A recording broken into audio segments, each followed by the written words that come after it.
दोस्तों शुरू करने से पहले डिस्क्लेमर की वीडियो सिर्फ और सिर्फ एजुकेशनल पर्पस के लिए है, इन्वेस्टमेंट एडवाइस नहीं है। तो वीडियो को देखकर आप सीख सकते हो और इन्फॉर्मेशन को ले सकते हो। बाकी इससे पहले एक वीडियो मैं आपको दे चुका हूं जिसको आप बिल्कुल भी मिस मत करना, क्योंकि अगले कुछ दिनों में कुछ बड़ा हो सकता है जिसकी जानकारी आपको पहले से होनी चाहिए। साथ में आईटी कंपनीज के अंदर क्यों तूफान आया, क्यों टीसीएस ऊपर है, किस तरह से अपने आईटी कंपनीज को जज करना चाहिए, देखना चाहिए, डिटेल में बातचीत हमने यहाँ पे की है।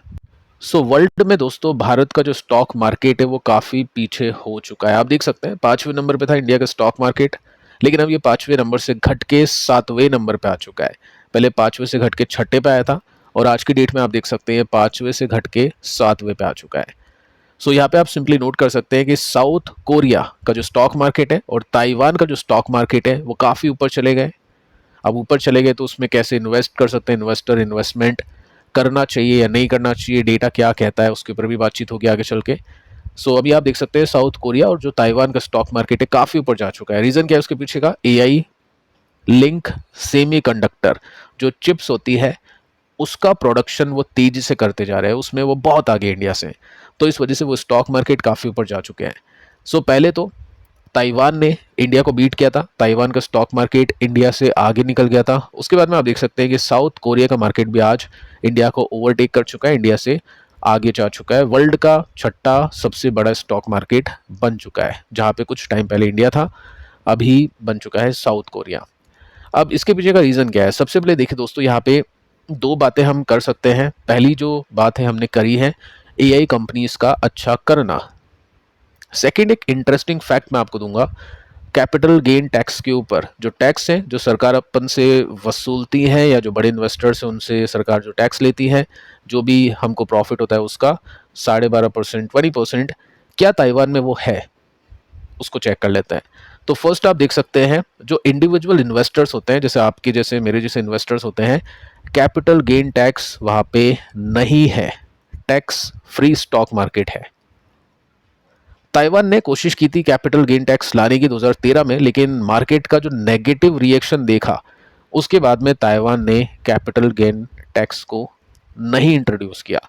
एक पॉइंट है, अभी अपनी सरकार क्या कह रही है, काफ़ी बातचीत अपन कर रहे हैं कि निर्मला जी को सुनना चाहिए, विजय केडिया भी काफ़ी गाने गा रहे हैं उसको लेकर, लेकिन एक्चुअली सरकार क्या कह रही है उसको भी एक बार अपन यहाँ पे चेक कर लेते हैं।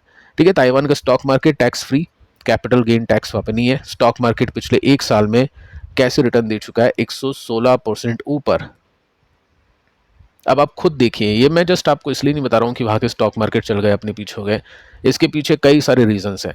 पहला रीज़न कि आप कैसे एक्सपेक्ट कर सकते हैं कि एफआई इंडिया में इन्वेस्ट करे जब यहाँ पे कोई ऐसा सेक्टर अभी नहीं है जिसमें ग्रोथ ज़्यादा है, जहाँ पे रिटर्न्स अच्छे आ सकते हैं, प्लस करेंसी वीक हो रही है, प्लस टैक्स भी है, तो एफआई क्यों इन्वेस्ट करेगी? ऑब्वियस है। तो ये बताने की कोशिश है कि अगले कुछ साल तक एफआईज इंडिया में इन्वेस्ट शायद ना करें। डीआईज के दम पे क्या स्टॉक मार्केट चल सकते हैं? जी हाँ, चल सकते हैं, बट जो पेस होता है, जो रफ्तार होती है, वो काफ़ी स्लो हो जाती है। वो चीज़ अपने को यहाँ पे समझनी है। जहाँ पे एफआई वहाँ पे इस तरह की तेजी, ऑब्वियस है इस तरह की तेजी इंडिया में नहीं होगी, लेकिन अच्छी तेजी होगी अगर एफआईज वापस इंडिया आते हैं तो। अब देखो यहाँ पे एक और पॉइंट है कि अभी जो नॉर्मल जो तेजी बनी है ना, वो जो तेजी बनी है वो एआई की वजह से बनी है। उसको सपोर्ट किया है टैक्स ने कि टैक्स नहीं है वहां पे, क्योंकि टैक्स तो यहां से लेकर यहां तक भी नहीं था, क्यों निफ्टी बीट कर रहा था। तो एक और ये क्वेश्चन का भी आंसर कि अगर अपन टैक्स को हटा भी देते हैं, कम भी कर देते हैं, तो एफआई का आना काफ़ी डिफिकल्ट है। जब आप तेजी नहीं दे पाओगे, मतलब कंपनीज अच्छा नहीं कर पाएगी, तो एफआईज आके भी क्या करेंगे? ये भी एक पॉइंट है। आगे चलते हैं, आपका क्या कहना है इसके ऊपर आप नीचे कमेंट जरूर कर देना। हांगकांग के मार्केट को देख लेते हैं। हांगकांग ने भी दोस्तों इम्पोज नहीं किया है capital gain tax for normal investors profit, यानी अपने जैसे जो इन्वेस्टर्स हैं उनको नहीं किया है टैक्स। और यहाँ पे अट्रैक्टिंग इन्वेस्टर्स, इन इन्वेस्टर्स को अट्रैक्ट करने के लिए हांगकांग ने ऐसा किया है। अब देखो इन्वेस्टर्स अट्रैक्ट तो नहीं हो रहे यहाँ से, टैक्स कम है, फिर भी टैक्स है ही नहीं एक्चुअली मैं देखूँ तो मेजर जो फंडा है ना, टैक्स हट भी जाएगा अपने यहाँ से तब भी एफआईज बहुत पैसा डालेगी इंडिया में आके। ये आई डोंट थिंक ऐसा होगा, ऐसा नहीं होगा, मुझे ऐसा लगता है। हांगकांग का सीन आप देख सकते हैं।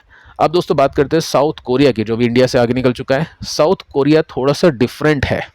डिफरेंट कैसे है? 0% कैपिटल गेन टैक्स है, ऐसा कहना बहुत सिंपल होगा।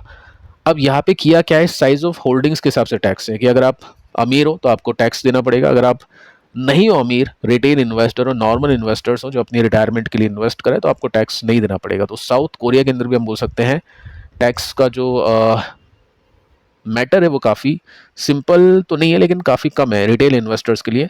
अब क्या यहाँ पे एफ नहीं आ रहे, डेफिनेटली एफ के ऊपर टैक्स लगता है, लेकिन एफ यहाँ पे भी आ रहे हैं 200% की तेजी पिछले 1 साल में। ठीक है, सेम टैक्स की सिचुएशन यहाँ से यहाँ तक भी थी, क्यों नहीं आया? सो मेजर जो फंडा है वो है एआई का। अभी जहाँ पे एआई है वहीं पे ग्रोथ आएगी। तो इंडिया में भी कुछ ऐसी कंपनीज आपको चुननी है जहाँ पे एआई में एक्सपोजर अच्छा है, जो अपन चेक करते रहते हैं, या फिर यूएस मार्केट में इन्वेस्ट करना होगा जहाँ पे एआई के दम पे कंपनीज अच्छा करिए। कुछ फंड्स हैं, आई थिंक एक ही फंड है जो अभी ओपन है, जो मैं काफ़ी बार आपके साथ में शेयर कर चुका हूँ। बाकी ETF आपको नहीं मिलेगा, बाकी जो म्यूचुअल फंड्स है आपको नहीं मिलेंगे। तो ये सब चीज़ें आपको देखनी होगी। सो अब दोस्तों आ जाते हैं इंडिया के ऊपर। इंडिया में क्या होगा, टैक्स कम होगा या फिर नहीं? मेरे हिसाब से दोस्तों टैक्स कम नहीं होगा, बाकी देख लेते हैं। देखो यहाँ पे आर्टिकल्स तो जोरों शोरों से छप रहे हैं कि निर्मला मैम को सुनना चाहिए, इन्वेस्टर्स की बात सुनना चाहिए। ठीक है, विजय केडिया भी जो कल तक सपोर्ट करे थे LTCG बढ़ने का, STCG बढ़ने का, STT लगने का, वो आज विरोध कर रहे हैं। ठीक है, ये सब फ्लिप चीज़ें आपको पता ही होती है, हमने देखी थी, ये फ्लिप कर गए। ठीक है यहाँ पे, बट अच्छी बात है, चलो रिटेल इन्वेस्टर्स के लिए अच्छी बात है। टैक्स हमको नहीं देना पड़ेगा, ये अपने लिए फ़ायदा है, होगा अगर ऐसा हो गया तो। FIs आएगी या नहीं आएगी वो डेटा मैं आपको भी दे चुका हूँ। अब देखिए आगे चलते हैं।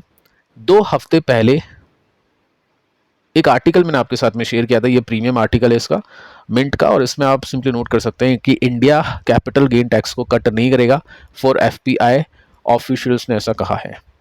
आप देख सकते हैं ये मिंट का प्रीमियम आर्टिकल है, 19 मई का है, और इसमें डिटेल में बताने की कोशिश ये की गई है कि हमें भी पता है कि साउथ कोरिया और ताइवान हमसे आगे निकल गया, US के अंदर भी तेजी है, लेकिन रीज़न क्या है? टैक्स नहीं है। रीज़न क्या है? वो कंट्री अट्रैक्टिव है, ग्लोबल शिफ्ट हो रहे वहाँ पे, क्योंकि artificial intelligence, semiconductor, data centre वहाँ पे बूम कर रहा है। तो इसी वजह से FIs यहाँ पे नहीं आएगी कि हम टैक्स को कम कर दें, बल्कि वो टैक्स भी हमको नहीं मिलेगा जो वो एग्जिट करेगी, और एग्जिट उस टाइम भी करेगी तो सरकार नहीं करेगी एक्चुअली टैक्स कम, ऐसा मेरा मानना है, और ऐसा ही डिटेल में आर्टिकल में बताने की कोशिश की है। सो ऐसे में दोस्तों इन्वेस्टर्स क्या कर सकते हैं? इन्वेस्टर्स एक्सप्लोर कर सकते हैं कुछ फंड्स को। ठीक है, प्लस माइनस दोनों एक बार आप देख लेना, ऐसा नहीं है कि एक्सप्लोर करने की जगह खरीद ही लो आप। ठीक है, तो फ्रैंकलिन का एशियन इक्विटी फंड है जो कि 1 साल में 55% के रिटर्न्स प्रोवाइड कर चुका है, अच्छी तेजी यहाँ पे जा रही है, और 3 साल के 23% के CAGR है, वो इस तेजी की वजह से। एशियन इक्विटी इट मीन्स यहाँ पे इंडिया भी है, यहाँ पे ताइवान भी है, यहाँ पे हांगकांग भी है, यहाँ पे साउथ कोरिया भी है। ठीक है, सो इंडिया के दम पे ग्राफ थोड़ा सा ऐसे है, बट बाकी जो इंडाइसेस है उनके दम पे तेजी नहीं है, तो 10% के ही CAGR है। इसका मतलब क्या है कि अगर आपको स्ट्रांगली फीलिंग है कि हाँ ये जो तेजी है कंटिन्यू जाएगी, तब जाके डेफिनेटली यहाँ पे प्ले करना होगा, क्योंकि शॉर्ट टर्म बेसिस पे प्ले करना आई थिंक सही नहीं है, क्योंकि है क्या यहाँ पे शॉर्ट टर्म फंड नहीं है, लॉन्ग टर्म फंड है। 1 साल का एग्जिट लोड आपको पे करना पड़ेगा 1% अगर आप 1 साल से पहले बेचते हैं। प्लस मैं आपको टैक्स का बता चुका हूँ कि सरकार यहाँ पे आपसे ज़्यादा टैक्स लेगी ऐसे फंड्स पे इन्वेस्ट करने के लिए। 2 साल से पहले अगर आप बेचते हो तो जो भी आप इनकम टैक्स देते हैं या नहीं देते, तो फिर आपको रिटर्न फाइल करनी पड़ेगी, उसके बेसिस पे जो भी आपकी स्लैब आती है 20% 30%, उतना टैक्स आपको पे करना पड़ेगा। सेकंड, अगर आप रिडीम करते हैं 2 साल के बाद में, तो 12.5% का long term capital gain tax आपको देना होगा, बट जो 1,25,000 की छूट है ना, वो आपको नहीं मिलेगी। तो स्ट्रांगली फीलिंग है कि मैं ये सब पैसे दे के भी बहुत अच्छे रिटर्न्स कमा सकता हूँ, तब जाके देखना होगा, क्योंकि यहाँ पे देखो ताइवान सेमीकंडक्टर मैन्युफैक्चरिंग कंपनी है टॉप पे, सैमसंग भी है साउथ कोरिया का, इंडियन कंपनीज भी, L&T भी आपको यहाँ पे दिख रहा होगा, HDFC बैंक भी आपको यहाँ पे दिख रहा होगा। ठीक है, तो ये फंड अभी ओपन है इन्वेस्टमेंट करने के लिए। ठीक है, अब एक और फंड को देखते हैं जो कि ताइवान है। ताइवान का निपॉन का फंड है, 1 साल में देखो 224% चल चुका है, 224 स्टॉक की तरह चल रहा है, और 3 साल के CAGR है 66% के। क्या ये फंड इन्वेस्टेबल है? नहीं।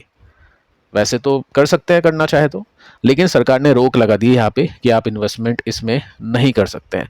सो यहाँ पे भी एशियन मार्केट में इन्वेस्ट करने के लिए एक ही फंड है, जस्ट इन्फॉर्मेशन के लिए ऐसा कुछ नहीं आपको खरीदना बेचना है, दोनों चीज़ें आपको बता चुका हूँ प्लस माइनस, तो उसको आपको कंसीडर करना है। सो फिलहाल दोस्तों इस वीडियो में इतना ही, पिछली वीडियो को आप जरूर से देख लेना, मिलते हैं नेक्स्ट वीडियो में, तब तक के लिए बाय बाय।